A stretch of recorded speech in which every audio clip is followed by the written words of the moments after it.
I know we have all been waiting for Ontario to come out with their nominee program for 2025. We've all been anxiously waiting. And if you've been watching my videos, then I've already told you this before, that Ontario is coming up with something new. They're trying to change their programs. They're trying to update their systems. The latest Toronto Star article that was published yesterday has now indicated the changes that may be coming to Ontario nominee program. With nearly 18 new changes covering different provisions, whether it's the workers' rights or employment processes, 3 of these main changes apply to us when we're looking at the immigration programs. The first one is that Ontario can return applications at any point of time, depending on its labor market priorities. Means if now they realize that there are different requirements of the labor market, the priorities have changed, then at any stage of the application, they can return your application. Something similar to what Saskatchewan has adopted, something similar to what Nova Scotia and New Brunswick have already implemented.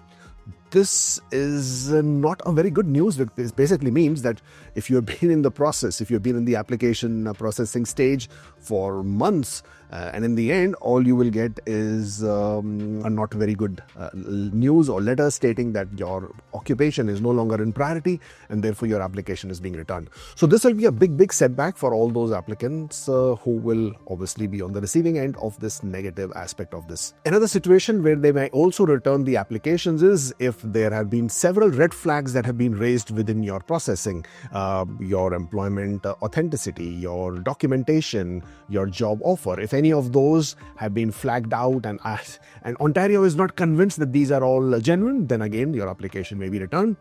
The second big change that will impact us as the people who are following and pursuing immigration through Ontario, that they are now looking to introduce in-person interviews. So Ontario officials will now have the authority to call the applicant for an in-person interview where they can quiz, where they can ask questions, where they can get deeper into your background, into your documentation. Now, this definitely is a big step, and I absolutely welcome this step because this will really clean and clear out the whole system from all these corrupt and fraudulent practices, something which I really welcome. And I hope even IRCC in some way or the other adopts this process. The third big change that we can look forward to would be the new portal that will be created for the employers, and this should be launched somewhere in summer of 2025.